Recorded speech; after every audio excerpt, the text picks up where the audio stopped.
Hello, Dan. Hello. Yeah, so we're in Berlin right now, where hmm these Alexander intensives happen for 20 years, I think.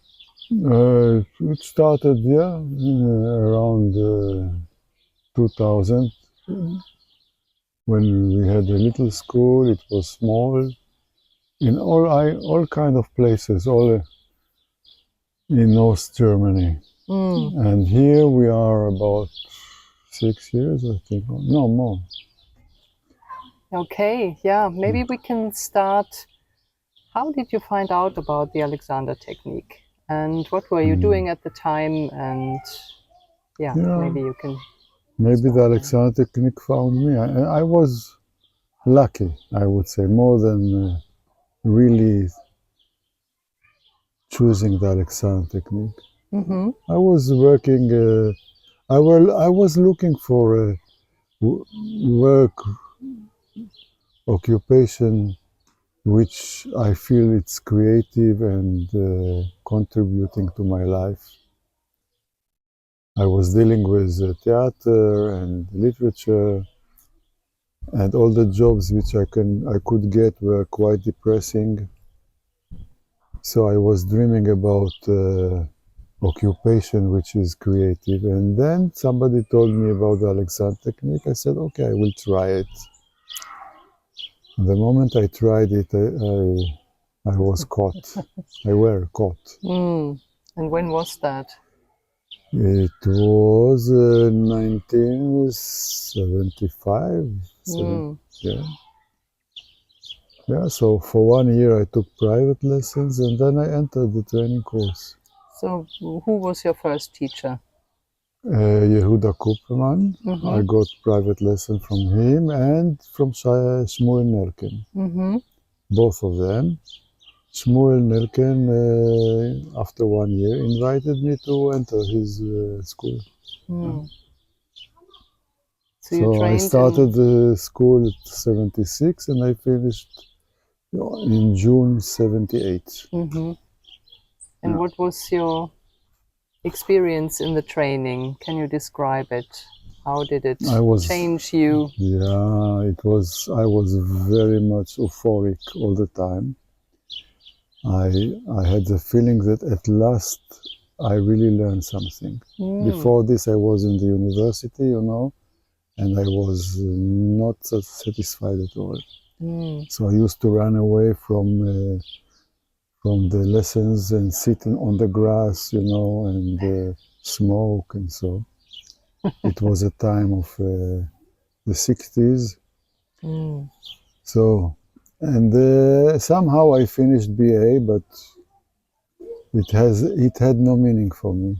Mm-hmm. But in the moment I started the Alexander technique, I felt that it has meaning for me, and I was really in kind of euphoria all the time. Mm. All the time of the study, I used to walk in the street with like on the edge of enlightenment, of finding the real thing. Mm. Yeah. Always euphoric, no difficult patches. Usually I was euphoric because I believe maybe it was stupid. Maybe I didn't see my faults. I all the time thought, oh, I'm doing well. So I had to go through some difficulties, of course. Mm. Yeah. Also, Shmuel was a teacher. He never gave up and always put you in place, like Mm-hmm. very strictly. So I had to have my lesson. Yeah. Mm-hmm. Mm-hmm. And after the training, did you immediately start giving lessons? Yeah, but not in a rush. I was not in a rush because I was kind of a beatnik, they called it, or hippie. So I used to wear second-hand clothes, and I didn't have much thoughts about making money. Mm. So I had, and so I had. about 2 students in the beginning. But Shmuel Nelken again didn't give up me, and because he was very much busy teacher, so he used to send pupils to people who finished in his school. So very quickly I became full, much more full than I planned. Yeah, so I was really, and then after 3 years I also start assistantship. So I assist a lot. I assist about in 2 schools in Tel Aviv and Jerusalem. And in those days there were morning and afternoon classes. The school were full. So I worked one day in Tel Aviv morning and afternoon assisting, and in Jerusalem one. And beside this, I had about 30 private lessons. So I was very, very, very busy.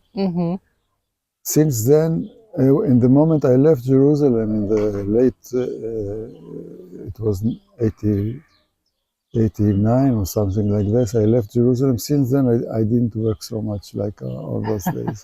Yeah. Okay. Yeah. But you were also, or are also, a poet and a writer? Yes, this is from early age I was busy with poetry. Yeah. This was my aspiration, my ambition. Yeah. And I'm still subject to this kind of ambition. And how did they influence each other, poetry and Alexander technique? Yeah, it's in a way there are some you can create kind of similarities. You know, if we can say habit in the use of the self is parallel to cliche and faulty use of language, which is the most language we talk is a bit kind of cliche and kind of not really authentic way of expressing. So, in a way, this kind of tension between the authentic and the cliche is also exists in the Alexander technique between the habitual attitude and the fresh experience. So there is kind of parallel. Yeah, so it also helped your use of language in poetry. Yeah, but not simple. It's you know, it has kind of indirectly. Yeah. And on the physical side, or did you have any problems that brought you into the technique, or was it just interest? I was still young and I didn't pay attention so much. If I had a period with some pain in my thigh, and I didn't pay attention to it. Only after some years, after working with the Alexander technique, I understood that it is a start of a kind of ischias or something like that. So I had some luck to start before, because my use was very heavy. I was a bit, as a young man, you know, with all the depression of youth and so on, I was a bit down and so. So I could have developed troubles. So I had some luck to fall on the Alexander technique before it happens. Yeah, so it also helped you with the emotional states. Yeah, sure. It's changed my life completely. And how did your journey continue with the Alexander So technique? after the period which I was in Jerusalem, as I told you, assisting and giving private lesson, then I also from time to time went to Yehuda Kuperman. He is one of my teachers. To Basel. He had a school in Basel, and I assisted him there. From time to time, for 1 month or so, I went to there to work with him, and he worked also in Freiburg, in Germany. So I used to go with him, and then one of his students suggested me to open a school in Freiburg. Oh.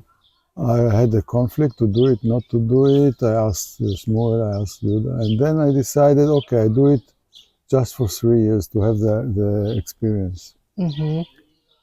And this guy also was interested to have 3 years to be under a manager, and so he can gain experience, and then he can be the master of the class. And this is what we did.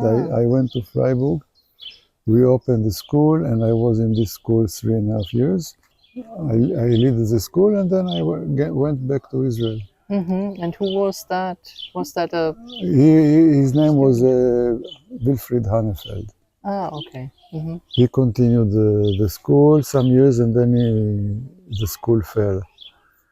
And so I went back to Tel Aviv, and one of the students who finished the school in Freiburg used to invite me to Berlin to give workshops. Mm-hmm.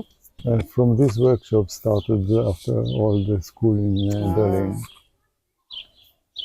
So I started the school in Berlin, it was 99, February 99. And I did it for till 2022. So how was the process of setting up your own school? And so you've done it in Freiburg already? Yeah. And again in Berlin. Was that easy to do, or was it? Yeah, so the person who invited me, he was my assistant. He did he found the people. He did how do you call it, public relationship. Oh. So I almost didn't speak German. I was completely ignorant. So he did most of the office work and the public relationship. I came like a little prince. And then after 3 years we had a split between us, so I had to continue by myself. So then I started learning all this stuff of, but I had already 3 years school, so it was a good start. Yeah. Okay, and by the time you did it on your own, you had already enough students and were well known in Berlin because you didn't live there before. In Berlin I mainly did the school, a little bit private lesson, but most of my work was doing the school. And you always had several assistants? Yeah, there were assistants working with me all the time. Yeah, here Elizabeth, she was assistant, and some others. So you always had someone who helped you set up. Also, Jonathan was. Yeah. He was in the first group to whom I gave diploma. Jonathan, and then he also used to come to assist in the school. Turning towards the content of the technique, what is the most important aspect for you? Maybe on a personal level and also on a teaching level, which might be different. I'm looking for what to say. Take your time. Maybe start with yourself. What was the most life-changing aspect of the technique for you? It's like coming home.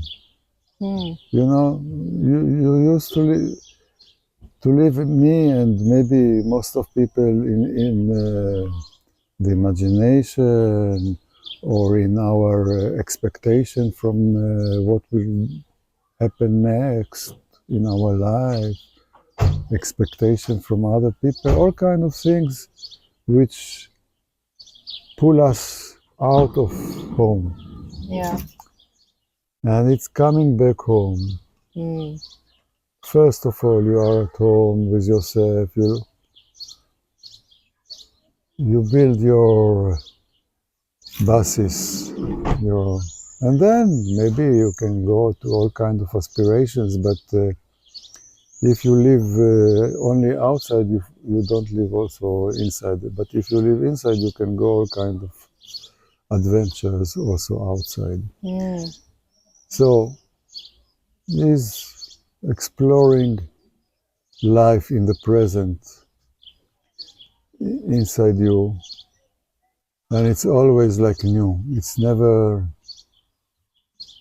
you experience your existence always in a you have the technique to re-experience your existence freshly, not as something I know, not kind of boring routine way of looking at things, at existence. Existence is always a mystery. Yes. And always something which you can come to it freshly and learn and experience and feel like you are in an unknown land, exploring unknown landscapes. Yeah. Yeah.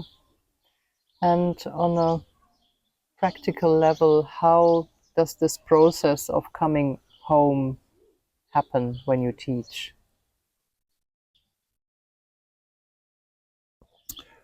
I cannot teach. In the Alexander technique has this kind of character. You cannot really teach Alexander if you are not connected to yourself, if you are not working on yourself. This is, it's really very, because most of profession I know in the world, you can play, you can be an actor, and somehow you do the job. But the Alexander technique forces you to be completely honest, completely there in the present when you come to touch another person and to teach. So this is one of indirectly what contribute to your development even after 1,000 years of teaching. You cannot work it like, Charlie Chaplin in the modern life is doing like this. He become an automat. Most of profession in our reality are like this somehow. But Alexander technique, it's impossible. You must be there and you must... So this condition is very good for continue growing up. Yeah. You must be there every moment you work. And if you start dreaming or so, then you get the feedback. Yeah. So that was also always your aim in teaching, to helping people come back home to themselves. And also me. It's all the time. It's my workshop, first of all. I'm all the time in a workshop. All the time. And this is how I can bring other people to the workshop. If I'm not in this workshop, I cannot do it. Yeah.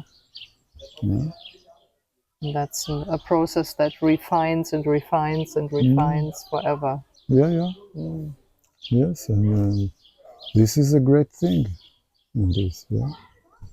You can never just enjoy your triumph like Caesar came back from Egypt.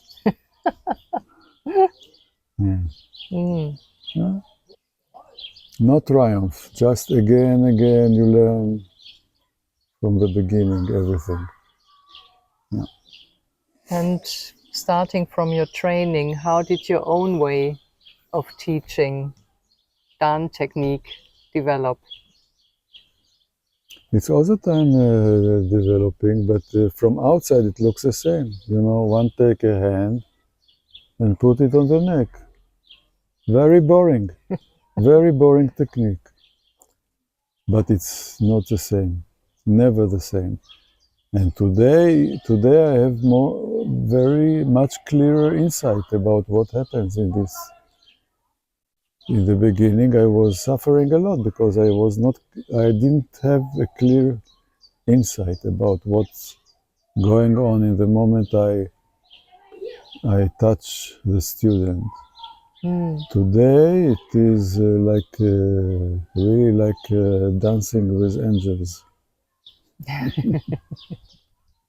Yeah, something like that. It's really beautiful. But you need to work many, many years, in my case at least, till you get such a kind of overview. It's a long, long journey, but also very short, because from the first lesson, you already get something. Yeah. So it's not, I don't say it is kind of endless Via Dolorosa. No, every step has a lot of pleasures. Yeah. And that keeps it always fresh. It depends on you. Yeah. You have to work on it all the time. But this is a work to refresh, to go against the habit. You know, we have the talent to create habit, which is important talent because all culture is based on this talent. Yeah. But we pay price for it, and very easily we go into routine, into stagnation, into boring life, and everything looks static and not changing, and ta-ta-ta-ta-ta. So the Alexander technique is all the time struggling with this, what we call the force of habit, this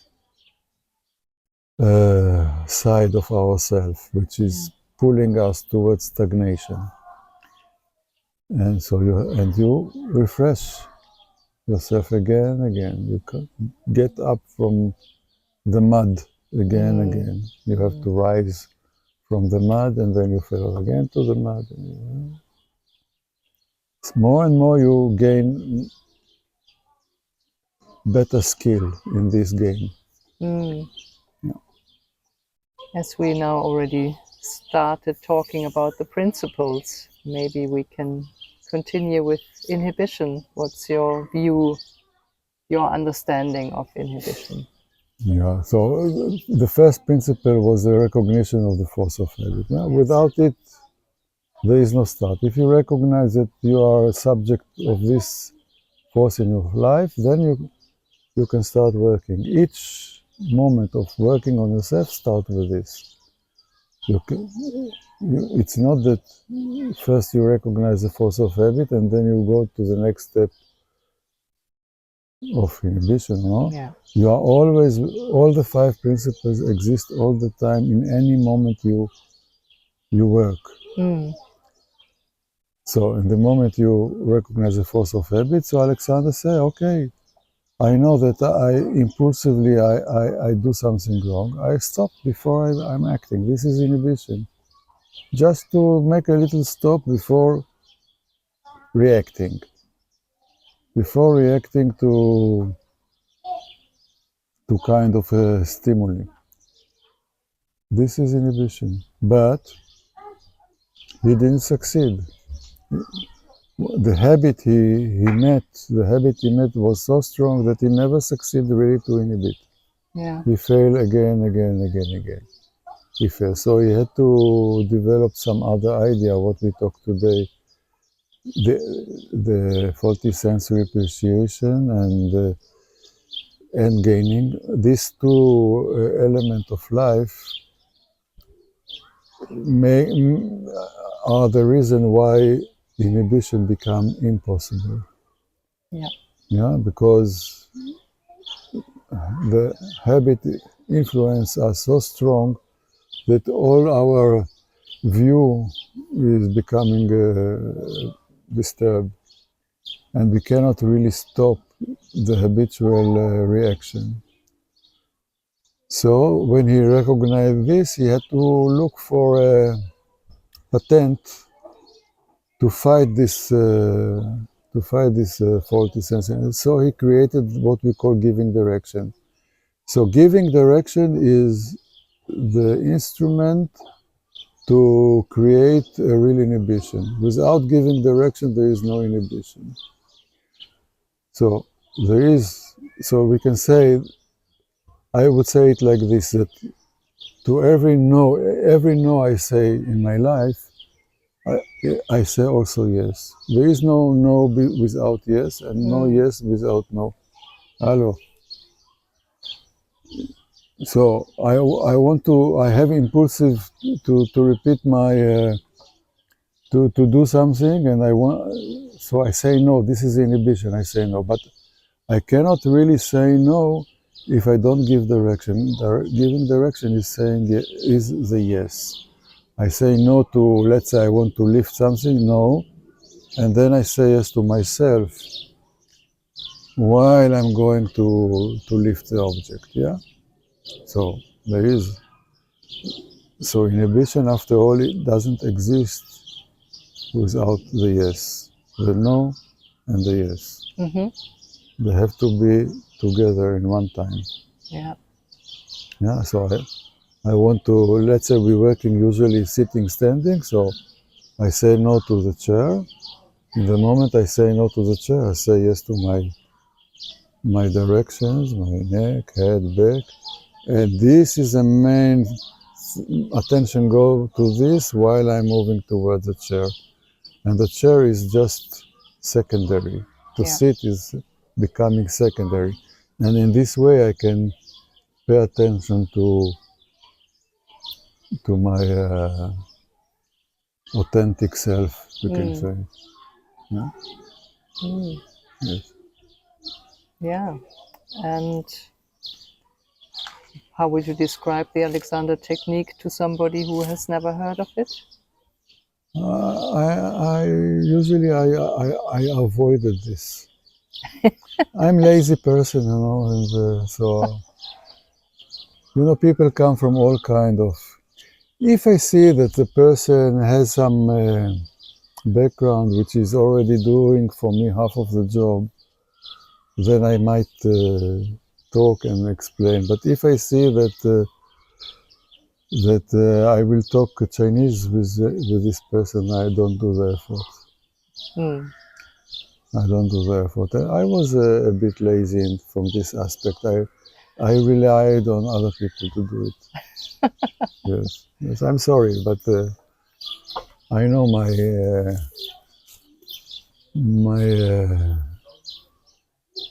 weaknesses. Yes. Well, good. Many times people ask me, what is Alexander technique that you're doing? I used to say, oh, it's psychosomatic work with people. Bye-bye.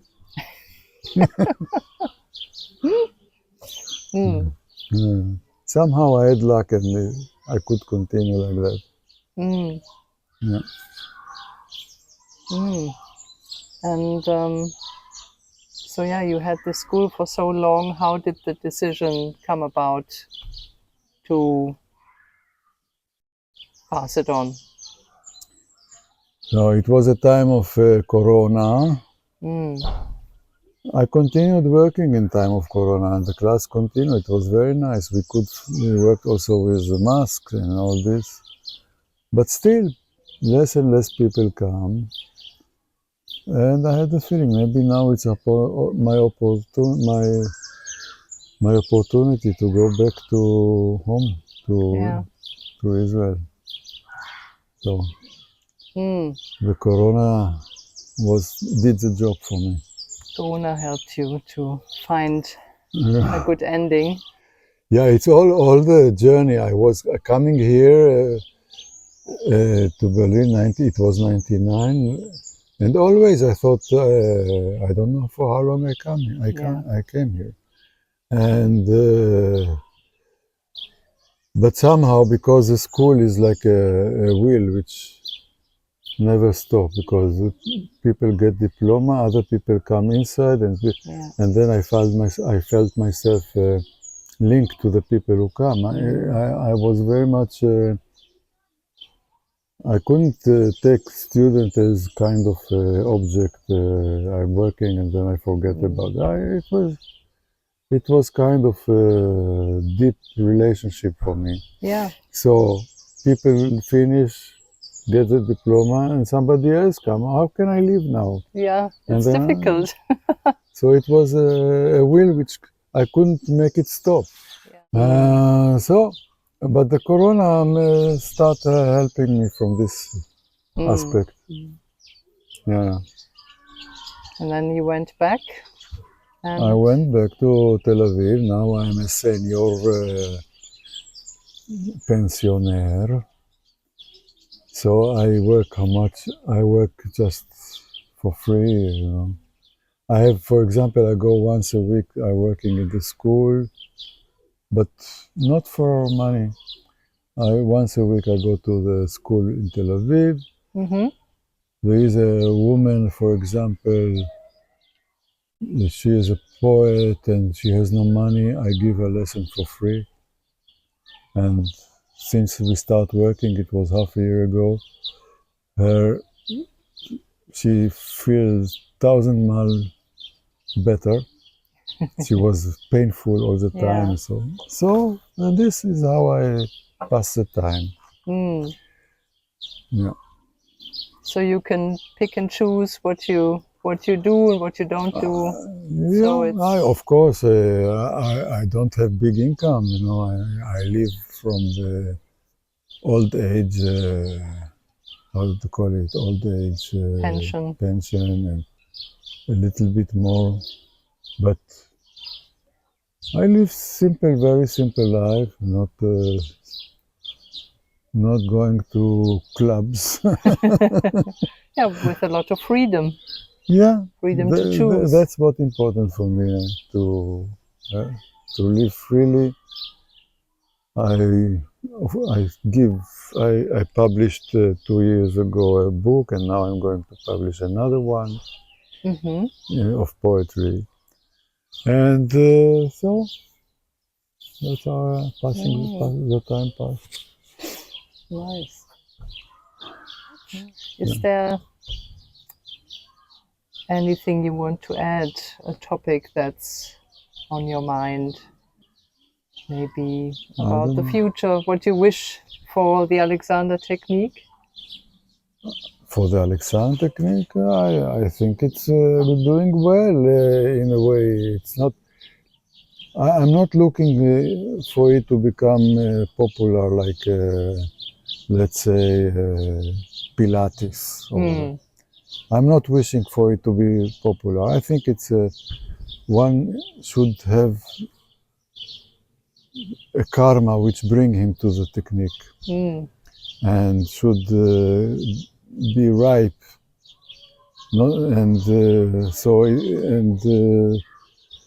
So I don't push for having the technique like popular and take over the world. So I think it should be a special niche for people who are really ready for it. Yeah. So it's kind of, in a way, a bit snobbish way of looking on it, yeah.